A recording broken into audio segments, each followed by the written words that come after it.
Most people don't realize how the harshest winters of the Korean War reshaped the survival strategies of ordinary soldiers, yet these lessons remain relevant for anyone thinking about preparedness today.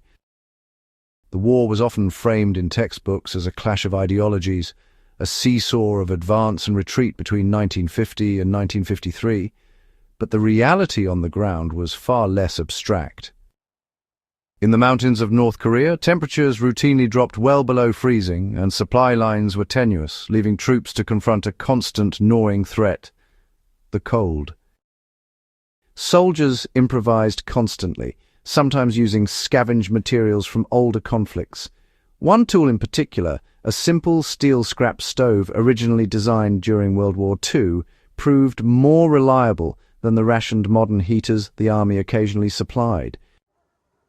The design was deceptively simple: a firebox with controlled airflow, a small flue for smoke, and a flat top for heating food. But its effectiveness lay in its adaptability. Modern heaters, no matter how efficient in theory, could not match this improvisation when logistics failed. This continuity from World War II to Korea illustrates a broader historical pattern. Survival in combat zones has always depended on resourcefulness as much as doctrine.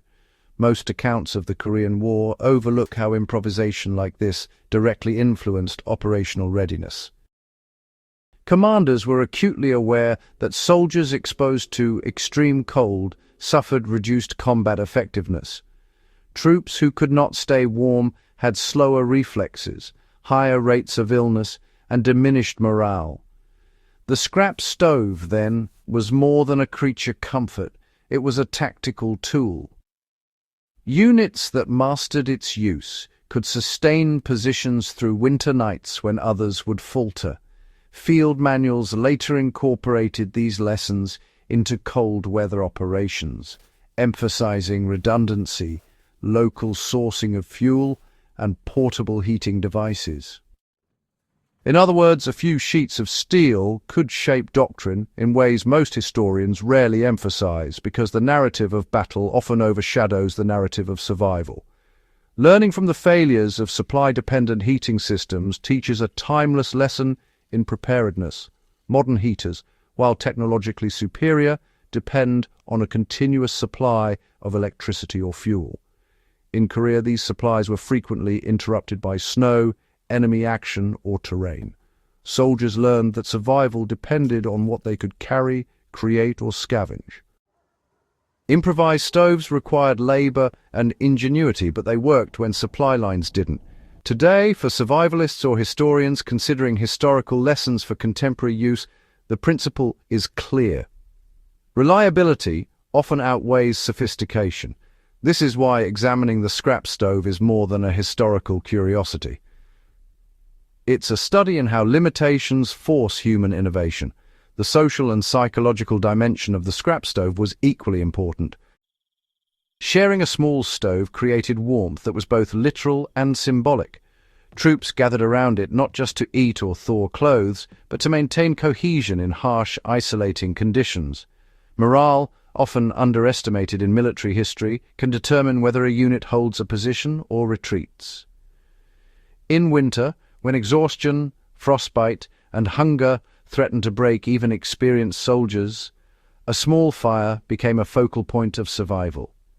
This dynamic reminds us that technology alone does not secure victory. Human factors, ingenuity, and adaptability matter just as much. The scrap stove also reveals how battlefield improvisation can outlast formal doctrine. After the Korean War, armies revised cold weather manuals and invested in more reliable heaters, but the fundamental lesson remained. The simplest solutions are often the most enduring.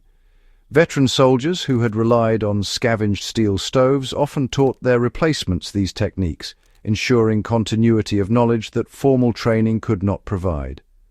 In survivalist communities today, these lessons have been adapted further, with improvised stoves from World War II and Korean War designs forming the basis for modern do-it-yourself cold weather equipment. There is a direct line from a handful of welded steel plates in a frozen Korean outpost to contemporary survival techniques. Understanding these improvised solutions requires appreciating the broader strategic and logistical context of the Korean War. The conflict was often logistically punishing.